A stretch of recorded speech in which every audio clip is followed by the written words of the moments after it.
नमस्ते बच्चों, my self Jaiswal sir. हम पढ़ रहे हैं class 10th science chapter carbon and its compound. Last class में हमने ये देखा था कि फंक्शनल ग्रुप क्या होते हैं और होमोलोगस सीरीज़ क्या होती है। So homologous series is a group of organic compounds having similar structure and similar chemical properties। उनकी सिमिलर केमिकल प्रॉपर्टीज़ होती है। So and the successive members differ by CH2 group. तो इस तरीके की 8 होमोलोगस सीरीज़ के बारे में हमने देखा था। Now one by one we will discuss कि ये जो टोटल ऑर्गेनिक कंपाउंड्स हैं 50 लैक्स, तो उनकी कौन कौन सी 8 सीरीज़ है उसको हम देखेंगे। Now first is alkane. So we will see alkane.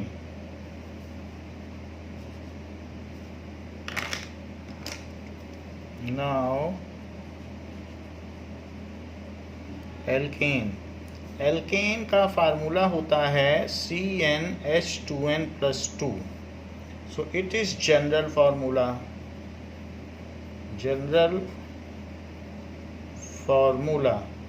So these are called saturated hydrocarbons। तो ये saturated hydrocarbons कहलाते हैं।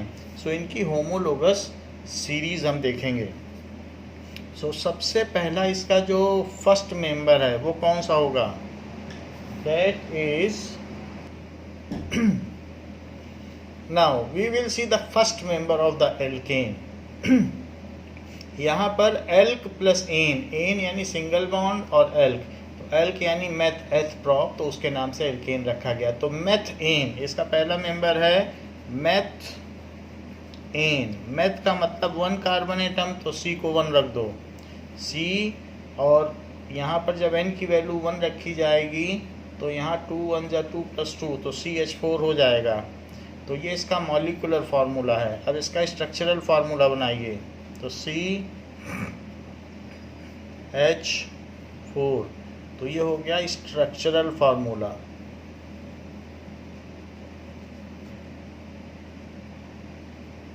और this is IUPAC name. IUPAC name. This is, ये क्या है? Molecular formula. तो मीथेन का जो फर्स्ट मेंबर, ये फर्स्ट मेंबर है अपने परिवार का, सबसे छोटा member. Second is ethane. Eth plus ane, eth का मतलब 2 carbon atom, meth eth prop, तो 2 रख दीजिए। इसी फार्मूले में 2 रख दीजिए, 2 कार्बन एटम। तो इसका डबल करके 2 जोड़ दीजिए, C2H6। सो इसका स्ट्रक्चरल फार्मूला बनाएं। हर कार्बन टेट्रावैलेंट है, इसलिए हर कार्बन में 4 बॉन्ड्स निकालें। एक तो इसका सेल्फ के साथ कैटिनेशन हो जाएगा, बाकी हाइड्रोजन से सेटिस्फाई कर दें। इसका थर्ड मेंबर है प्रॉप। प्रॉप का मतलब 3 कार्बन एटम, प्रॉप एन। सो प्रॉप एन, तो इसमें क्या होगा? C3 डबल करके 2 जोड़ दो, तो H8, और इसमें 3 कार्बन एटम होंगे और इन सभी में H लगा दीजिए। नाउ दिस तो ये ऐसा हो गया। इसके बाद नेक्स्ट मेंबर है, उसका फार्मूला है C4, फिर डबल करिए और डबल करके 2 जोड़ दीजिए, H10। अब ये जो C4H10 है, इसके मॉलिक्यूलर फार्मूले पे 2 स्ट्रक्चरल फार्मूला होते हैं। तो वो दोनों कौन कौन से होते हैं वो हम आपको बता देते हैं। एक तो होता है कि C लीनियर हो जाए, बाकी आप इसे सेटिस्फाई कर लें। तो इसलिए यहाँ मैं ब्यूटेन नहीं लिख रहा हूँ, क्योंकि एक तो C लीनियर हो गया तो सब H लगा दें, तो इसका नाम तो ब्यूटेन हो जाएगा।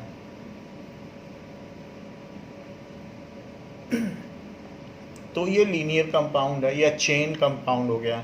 So this is butane. So those compounds which have same molecular formula but different structure are called isomers. तो इसके ब्यूटेन के दो आइसोमर्स हैं. आइसोमर की डेफिनेशन अभी हम बता देते हैं. तो ये ब्यूट है और फिर एन लगा दिया तो ब्यूटेन हो गया. आप चाहें तो इसको इस तरीके से भी लिख सकते हैं, ये भी बात सही मानी जाएगी, CH2 CH2 और CH3. बट ये एक तरीके का कंडेंस्ड फार्मूला है, फिर ये स्ट्रक्चरल नहीं माना जाएगा, ये स्ट्रक्चरल है. नाउ इसका दूसरा नाम कैसे होगा? तो अगर ब्रांचिंग कर दी जाए तो भी इसका नाम बन सकता है. जैसे कि C और C, एक C इस पर लग जाए और बाकी सब आप H से जोड़ दें तो इस पर 3 जुड़े हुए हैं, एक H जोड़ दें, इस पर आप 3H जोड़ दें और इस पर भी हर एक कार्बन पर 4 बॉन्ड लगा दें. तो ये चीज़ है. इसका थोड़ा सा हम कंडेंस कर देते हैं तो ये CH3 कहलाएगा. C और H के बीच के बॉन्ड नहीं दिखाए जाते और यहाँ पर CH है और ये CH3, फिर इससे एक ब्रांच निकली हुई है जिसमें खुद CH3 लगा है. अब हम इसकी नंबरिंग करते हैं 1 2 3. तो 2 पर मिथाइल ग्रुप लगा है तो उसको क्या कहा जाएगा? 2 फिर हाइफन मिथाइल, 2 मिथाइल, फिर अब ये लॉन्ग चेन कौन सी है? प्रोपेन की, तो इसी से कनेक्टेड प्रोपेन. सो 2 मिथाइल प्रोपेन. तो हमने देख लिया कि इसके जो आइसोमर्स हैं वो 2 हैं. सो C4H10 हैज़ 2 आइसोमर्स. तो उससे पहले हम ये देखें आइसोमर्स होते क्या हैं. सो आइसोमेरिज्म, आइसोमेरिज्म क्या होती है, समावयता क्या होती है?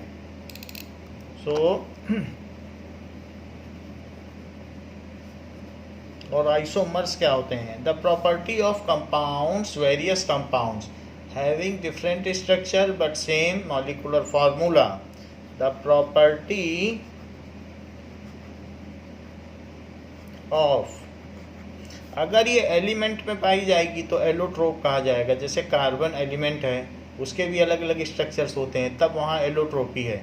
लेकिन अगर कंपाउंड है तो उस केस में आइसोमेरिज्म कहा जाएगा. The property of compound having same molecular formula, same molecular formula but different structure, different structure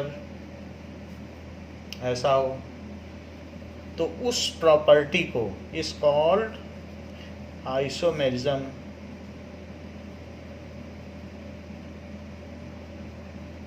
and such compounds are called isomers. and जो compounds हैं, such compounds are called isomers. अगर सिर्फ isomers की आप definition लिखना चाहते हैं, so those compounds which are having different structural formula but same molecular formula, those compounds having different structural formula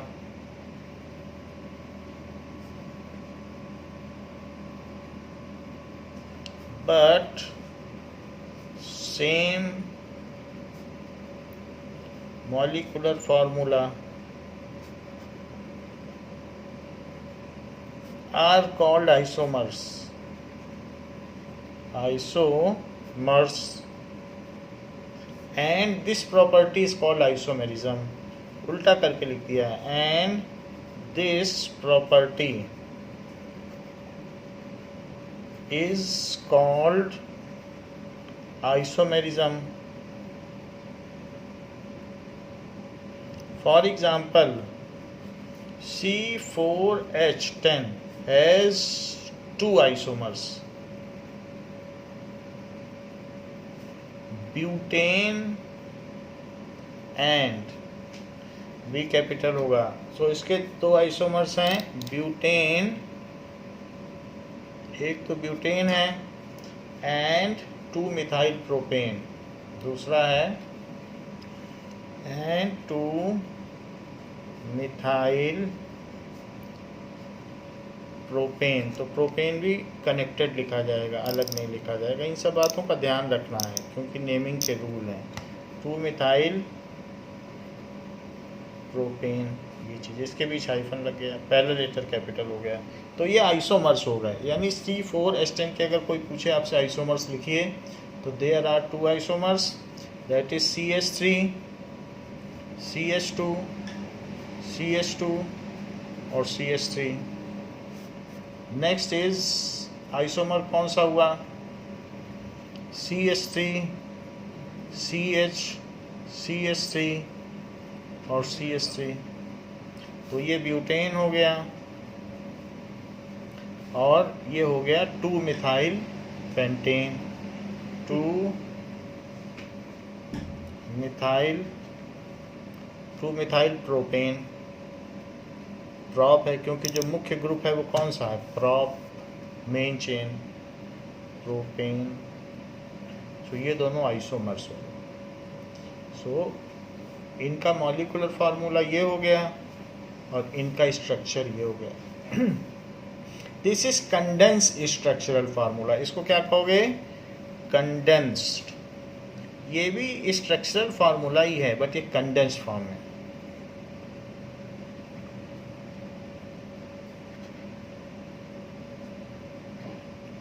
मान लीजिए समय की कमी है तो फिर आप ये लिख सकते हैं, फिर इसमें मार्क्स थोड़े, हाफ मार्क्स कटेगा, बाकी मिल जाएंगे।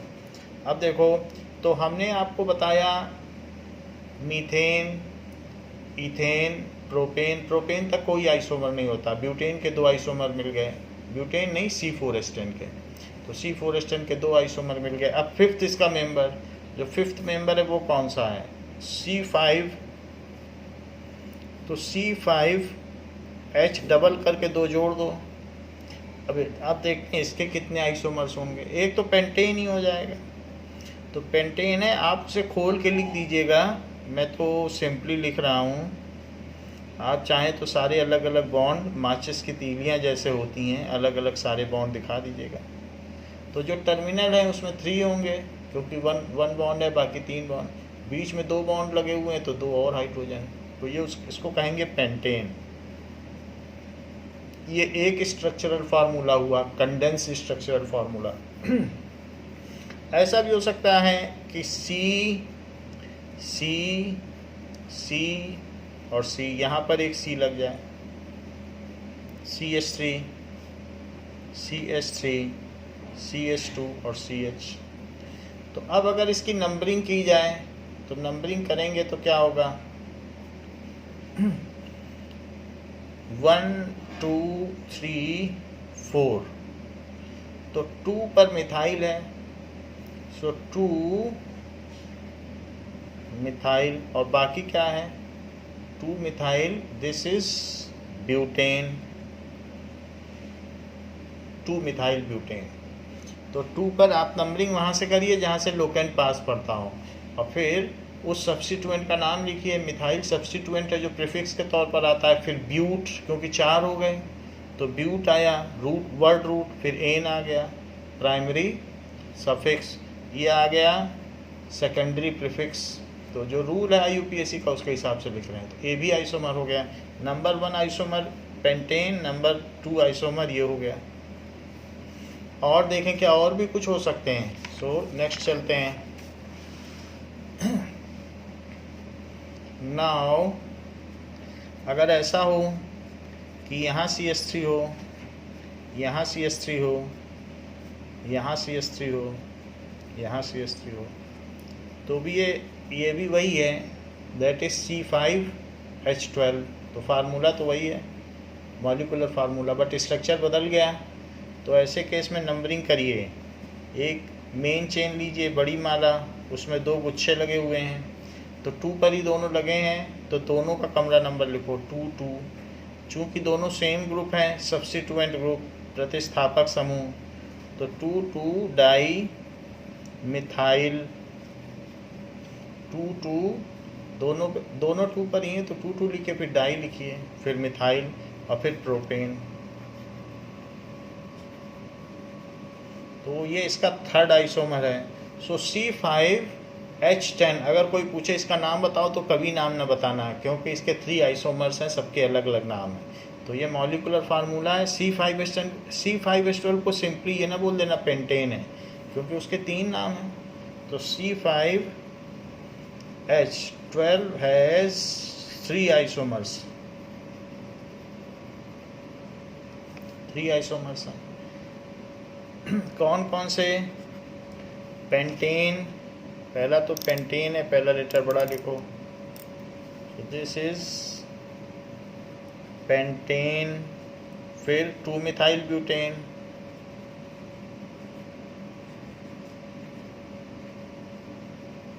एंड 2 2 डाई मिथाइल प्रोपेन। सो इसका एक और मेंबर देख लेते हैं, दैट इज C6H, डबल करके 2 ज़्यादा बढ़ा दो तो 14। So can you guess how many isomers will be there of C6H14? इसके कितने होंगे? तो पहले आप एक लीनियर बना लो, लीनियर तो होगा ही, CH3 CH2 CH2 CH2 और CH3, ये तो एक लीनियर बन गया। इसको आप हेक्सेन लिख दीजिए। आप इसका डिटेल्ड स्ट्रक्चर बना सकते हैं, हमने तो कंडेंस स्ट्रक्चर बनाया है। अब इसी C पर यहाँ एक C लगा दीजिए, तो बाकी 5 यहाँ और एक ये, टोटल 6 होने चाहिए। और बाकी की जो वैलेंसी है, 1 से जुड़ा है तो 3 लगा दो, 1 से जुड़ा है तो 3 लगा दो। अब 3 से जुड़ा है तो 1 लगा दो, क्योंकि 4 होनी चाहिए ना। 2 से जुड़ा है तो 2 लगा दो, 2 से जुड़ा है तो 2 लगा दो, और 1 से जुड़ा है तो 3 और लगा दो। सबकी टेट्रावैलेंसी पूरी हो गई। नंबरिंग करनी है तो सबसे पहले सबसे मेन चेन जो सबसे लंबी है वो लो, और इसमें नंबरिंग करिए 1 2 3 4 5। 2 पर मिथाइल है, सो 2 मिथाइल, हाइफन क्लियरली लगाइए, 2 मिथाइल। 2 पे मिथाइल है, सब्स्टिट्यूएंट ग्रुप, एल्काइल ग्रुप है, और बाकी पेंटेन। पेंटेन इसलिए क्योंकि पेंट हो गया वर्ड रूट, एन हो गया सफिक्स, और मिथाइल हो गया सेकेंडरी प्रीफिक्स। तो जैसा नियम कहा जाता है वैसे करेंगे।